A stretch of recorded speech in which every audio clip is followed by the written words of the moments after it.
Hello everyone, welcome back to the channel. I'm Dmitry, and today we are talking about Tank 300. Once again, translating a very honest, no holds barred, no punches pulled review from a Russian private owner, Sergey, and his another popular channel called ProDrive. ProDrive is a channel that represents his service center in Moscow, and he's going to tell us about his private ownership and some other insights, very honest insights into ownership of Tank 300. I found it absolutely invaluable as someone who still is very seriously considering purchase of Tank 300 in Australia, and I honestly believe in the title that I gave this video. You need to watch this before you make a conscious decision to fork out $47,000 plus dollars for this kind of car, because there are some things that are great about it. We already know a lot about those things, but there are some things that are just less obvious. Honestly, they are. And Sergey here, he does a very good job telling us about things that we would not find out about. The real capacity of the boot, for example. The real response of the car to mud. How much mud gets into the door frames, for example, when they're off-roading or are just in bad weather. Maximum speed of the car. How is the standard stock paint holding against the stone chips and other kind of stuff. How is the engine power, especially if you change the tires to something that is of larger rims. These are just some of the topics off top of my head of what he's talking about, so I honestly genuinely enjoyed this, and I hope you will as well. If you do, give this video a like, because the more people like it, the more people YouTube shows it to, and subscribe for more from me, and enjoy the video in the meantime.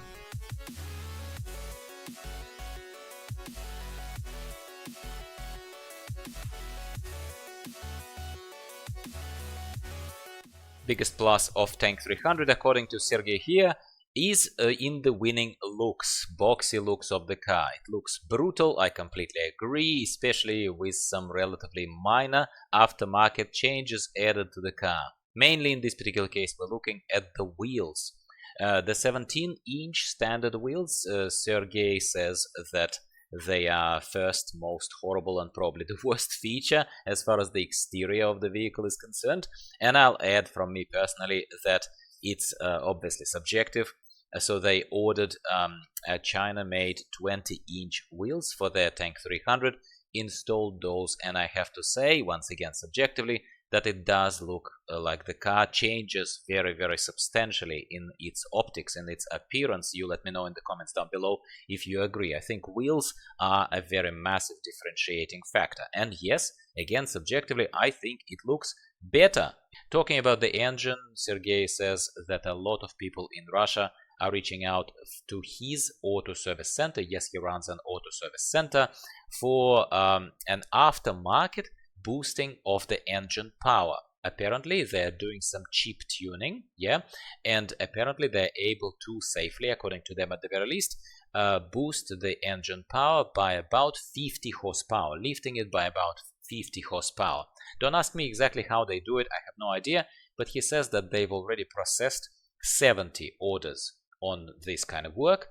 The point that he's making, and let's of course take it with a grain of salt because he is selling these services, is that when the car, in this case Tank 300, weighs over 2 tons, I think it's like 2 tons 200 kilograms or something, and it has a standard 2-liter turbo petrol engine with 220 horsepower and 380 newton meters of torque in stock version, this power is not enough to propel this heavyish vehicle, especially if you load it up for camping, let's say, and have more than one person in the car.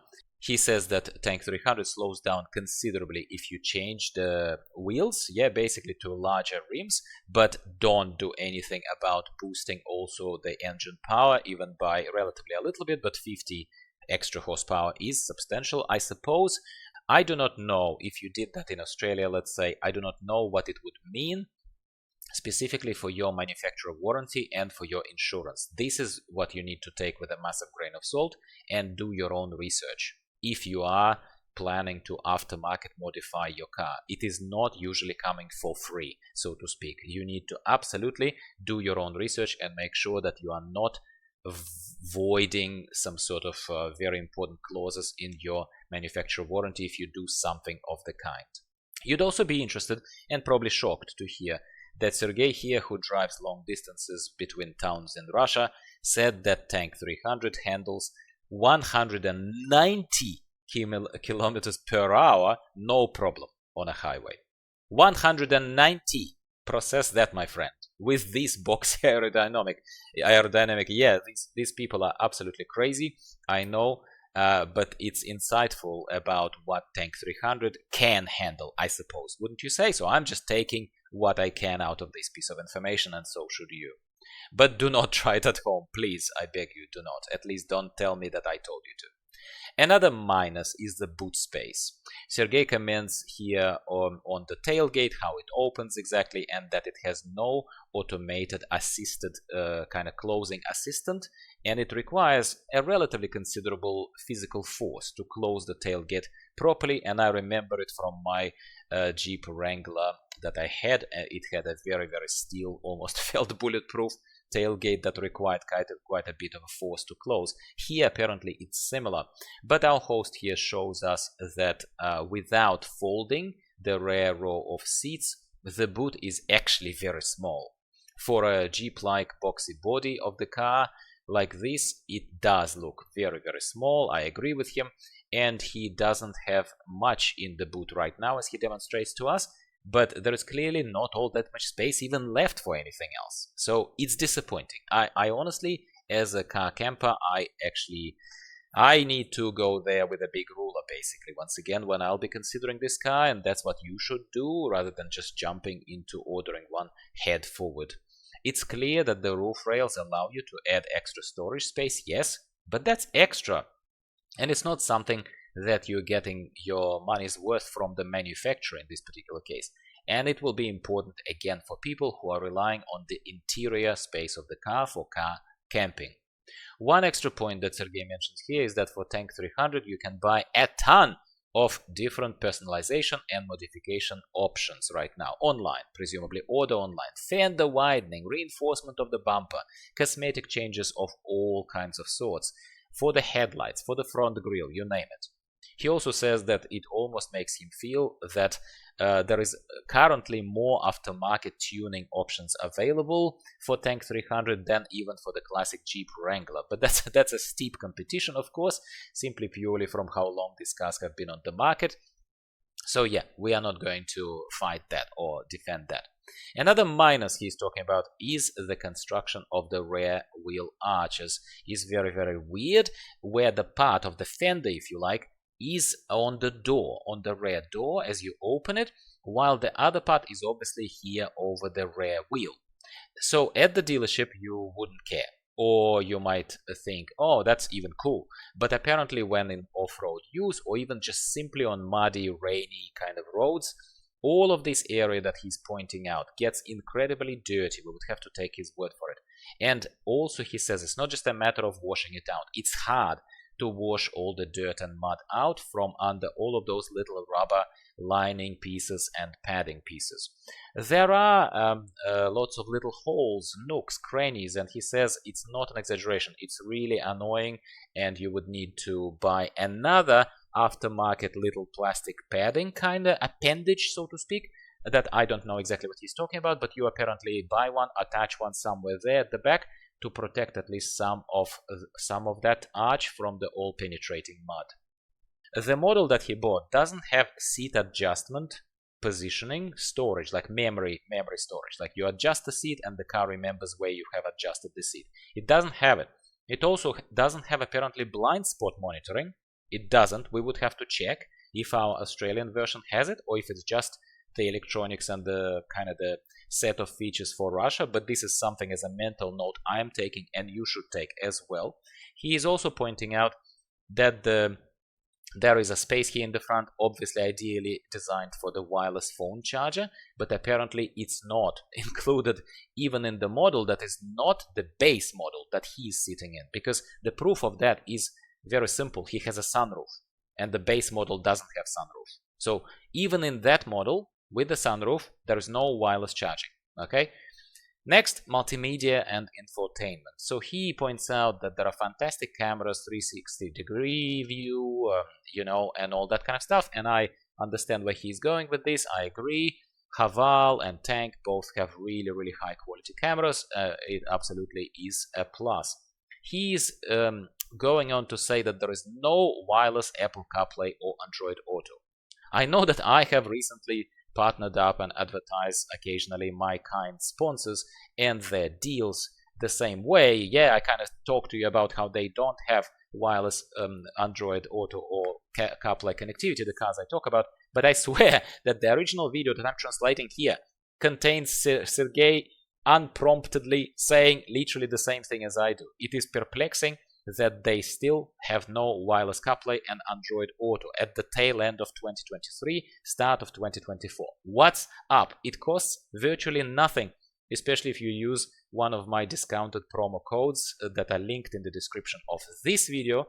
And again, it's the end of 2023. You can buy one of these wireless adapters for $60 and improve your life tremendously, not have to worry about any of these bloody wires hanging everywhere. So Tank 300 doesn't have it, which is annoying, but I guess it creates business for some of those companies that still produce those wireless adapters, and I am lucky enough to be given some of the promo codes and a little bit of a coffee money from any of you who desire to buy one of those items. So check out the offers from our kind sponsors in the description of the video.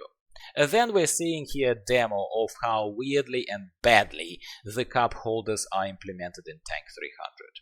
I absolutely agree with this complaint because that's probably one of the key things that we do. We have either a water bottle or like some sort of a McDonald's cup there to put there, or just coffee cups and stuff. Like, come on. It just looks like it was designed by someone who must have had a rough night just before design was due, and maybe even they used some drugs in the office of GWM. But oh my god, who designed these stupid cup holders to sit so damn low? You can barely reach the bottom of that pit. And secondly, you clearly can't even fit two reasonably standard, like large coffee cups side by side in a $47,000 plus car. What the actual hell? He demonstrates also the ventilation of the seats. You can turn the ventilation seats on both passenger and the driver side. Hear the buzzing of the electric fan underneath, apparently.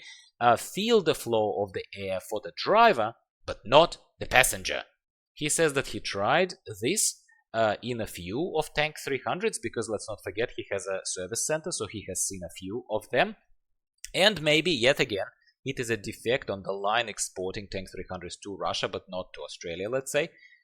So maybe it's important to you, so do check this, because he's claiming that on Tank 300s, you can turn the passenger side on, but there is nothing working there. There is no airflow in the passenger seat. No one else is going to tell you, here you go. Sergey also says that, the workmanship, how all of this is assembled, plastic elements, panels, and everything is really, really well put together. Nothing is creaking. He even tried, and he looks like a big dude enough. He even mentions that he tried to do the same, pressing all these plastic panels in a Mercedes Geländewagen, and there apparently it was all a bit flimsy, while here it's really, really solid, which is great for me to hear. Like, I love hearing that. Another very important piece of information is the standard paint, and whatever the standard clear coat and other protective layers are put there onto the paint from GWM. He drove long distances between towns. He says that there were plenty of little stones from under the big trucks on the way, dust, all that sort of stuff, and he took the car off-road with little branches, scraping and everything. And we have no one visible chip on the paint, apparently. So very, very high quality protective paint applied, clear coat. It's amazing to hear. I really love hearing that. He shows us that the plastic front grille also looks pristine basically after 10,000 kilometers with no aftermarket protection applied.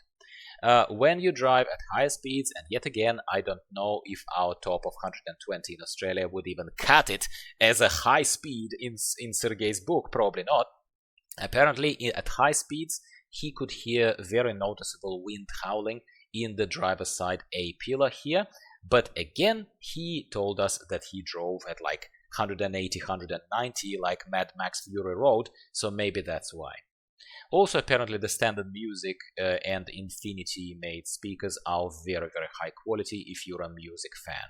And finally, a really bad feature that Sergey tells us about and confirms that it's not just me, as I've complained about exact same thing in my very first Tank 300 test drive video review. It's the stupid design of the blinkers. The guy drives different cars, not just Chinese cars. I drove a ton of cars too. I don't care that apparently some of you are telling me that BMW always had those stupid blinkers. That's your problem, dear BMW drivers, not mine. So here we have a blinker that is designed in a way that you need to push it, for example, down to turn right, and then you have to push it down again to turn it off. And the same for the opposite direction. I completely agree, these were designed by the same person who was on drugs, who came to GWM designer's office after their Christmas party, super hungover, same with his other masterpiece contribution, the cup holders that we've already spoken about. So my friends, I personally enjoyed very much this original video of another unapologetic Russian owner who firstly doesn't just blow the dust off his car and barely drives it, but instead he takes it off-road, he drives a lot, too much in my opinion, so he has really good insights firsthand, at least that's how I feel, and he shares them honestly. Honest sharing of good and the bad is what my channel is all about, whether it's my own content or something that I find that I think is worthy of translation and that I translated for you today and featured from ProDrive Russia channel and our host Sergey.